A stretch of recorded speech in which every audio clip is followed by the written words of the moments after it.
Hello friends, in this video I am going to show you how can we work with window function in Snowflake. So let's start. So let's first talk about what is window function. A window function is any function that operates over a windows of rows. Let's talk about what is window.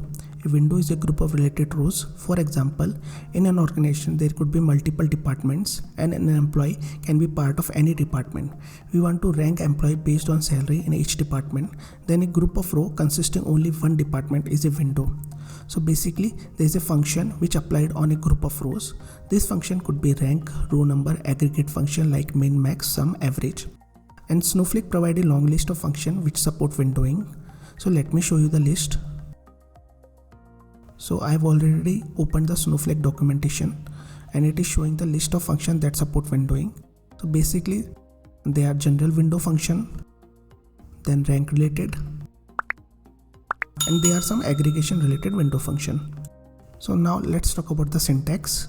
So first we give the window function name, then we can give column name. It is optional based on the function requirement. Then we give the over clause. So over clause basically define the specification of our window. It takes two subclauses, partition by subclause and order by subclause. These subclauses are optional as per the requirement, and these clauses can take column list as per the requirement. And then we give the window frame options. So this is also optional. We will talk about window frame in the later part of the video. So let's understand it further with the help of an example. You can see I have opened my Snowflake console and I have one table, employee table. Let me select this. It has several columns: employee number, employee name, job, manager, hire date, salary, department number. And you can see for department number 10 we have 3 rows, for department number 20 we have 3 rows, and for department number 30 we have 2 rows. And suppose we want to rank our employee based on its salary in the department. So how can we do that? So this simple operation can be achieved with the help of window function. So let me write the query. Now along with star I have to give one window function rank, and then I have to give over clause, and in the parenthesis I am going to define my specification of the window. So first I give the partition by clause, and in partition by I want to give department number, as we want to find the rank in each department. So in partition by clause I am giving the department number. After that I give the order by clause, and in order by clause I want to define like how I want to assign the rank. So it should be based on the salary, and the highest salaried employee should get the first rank. So let me give the sal column as order by clause, and then I have to give descending. Let me give it one alias. Let me run this query. So you can see it has assigned the rank for each employee. So highest salaried employee in department got the first rank. So in the department number 10, Max is the highest salaried employee and the salary is 5,647. In department number 20, John is the highest salaried employee who has the salary 2,975. And in department number 30, Blake is the highest salaried employee with the salary of 2,850. Over here I want to add one more thing. You can see we have two clauses, partition by and order by. So partition by is an optional clause and order by is not an optional clause for rank. So let me remove the partition by.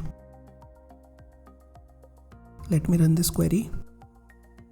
So you can see it is again working, but this time it is considering the whole result set as a one window, and it is applying rank function on top of it. Let me undo the change, and suppose if I remove the order by clause,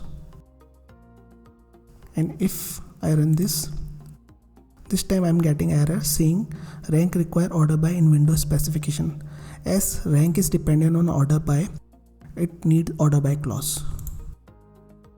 So depending on the function, partition by and order by clause can be mandatory or optional. Let's take another example of window function.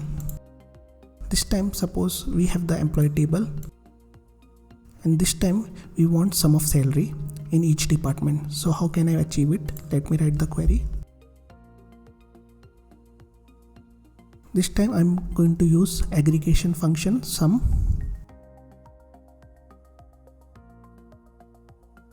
and here I'm going to provide it windows with the help of over clause. And as we are finding sum of salary in department, we have to give department number in partition by clause. This time we don't need to give order by clause as we are performing aggregation. Let me give it one alias. Let me run this query. One more thing I have forgotten over here is, as we are performing aggregation on salary, we have to give salary column in sum. So you can see we are getting sum of salary in each department. Let me do the order by on the basis of department number.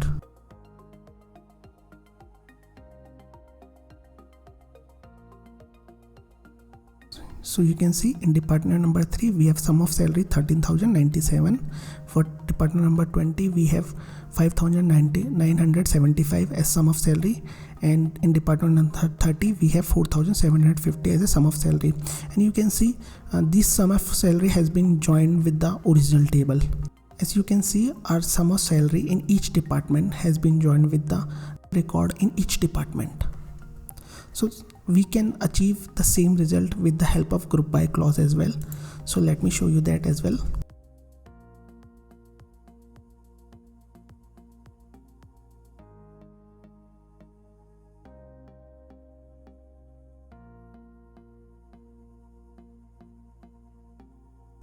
So you can see over here we are finding sum of salary in each department. Now I can take this query and make a join with my original table and get the same result set. So let me show you that.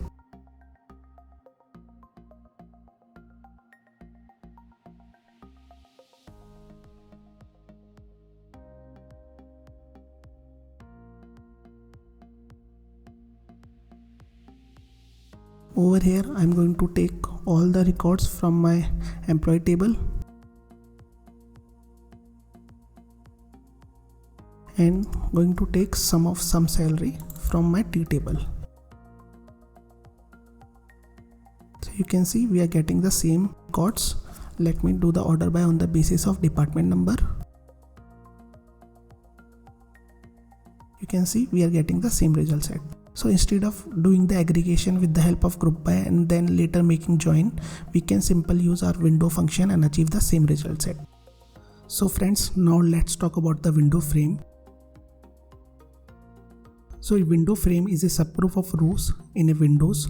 Creating window frame allows you to compute values over just the specified subgroup of rows. Window frame are specified as an additional subclause in the order by subclause of the over clause. There are two types of window frame in Snowflake. First one is cumulative and second one is sliding. Let's talk about the cumulative. It enables computing rolling values from the beginning of the window to the current row or from the current row to the end of window. The second one is sliding.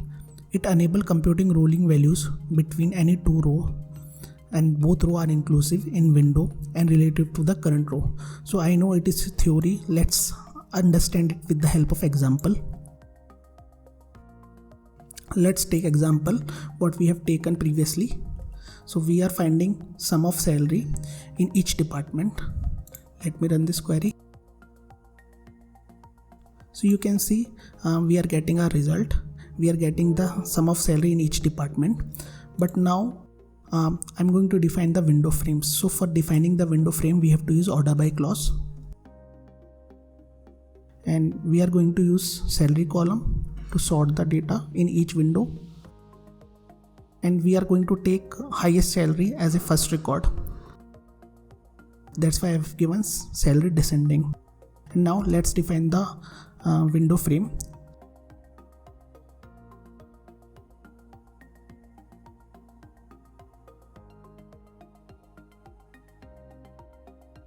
Let me run this.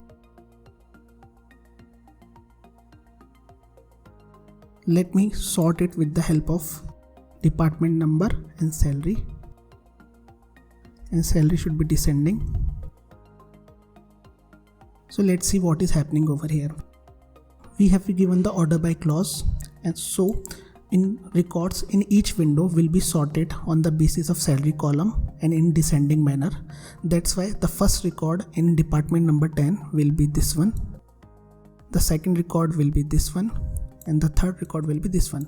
So they are basically three windows, one for department number 10, second for department number 20, and third for department number 30. And this window frame is going to calculate it for each row of the window. So as we know, this is our first row. So we have defined our rows between unbounded preceding and current row. So for our first row, there is no unbounded preceding. There is no row which is ahead of this one, and we want current row. So that's why you can see we are getting the same salary. When we move to the second row, we have one unbounded preceding row, and then we have current row. So it is going to make the sum of these two salary and going to assign it over here in the second row.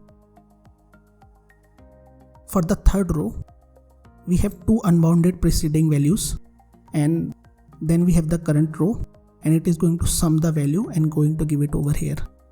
And same thing is going to happen for remaining two windows. Now we can change these two parameters, unbounded preceding and current row. So suppose now I want to calculate it like this. I don't want to use unbounded preceding. I want to start from the current row. Now I want to go to the unbounded following.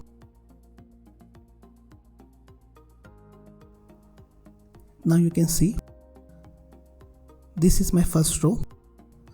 So you can see for the first row, it will start from the current row and it will go to the unbounded following. So it is going to consider remaining two more rows. So it is going to make a sum of these three salaries and going to assign to the first record. This is my current record. Now let's move to the second record.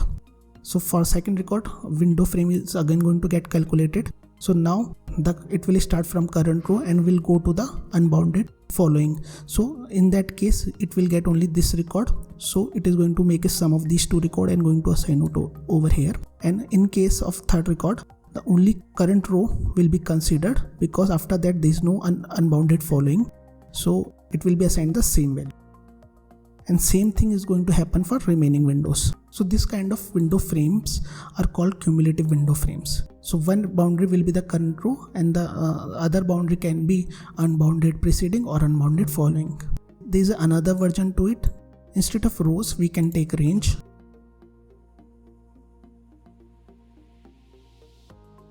Let me run this. So you will see no difference. But what if I change the order by column with the job? Let me change the sorting order over here also. So you can see in department number 10, we have president, manager and manager. And my first row will be the president. Okay, so and we are taking current row and unbounded following. That's why for this current row, window frame will be calculated and these two row will be included. So that's why we are getting sum of these three row in salary and the value is 13,097. We can see in case of second row and third row, we are getting the same value. So this is the difference between range and rows. In case of range, if the value in order by clause matches, the first calculated value is copied in all records. So you can see if we take current row and unbounded following, we get the sum of these two row is 8097. As the value in order by clause is same, so same value has been copied on both sides. So that's the difference between row and range. So this is the cumulative type of window frames. Let's talk about the sliding window frame. In sliding window frame, we have only rows. And now we have to change this condition.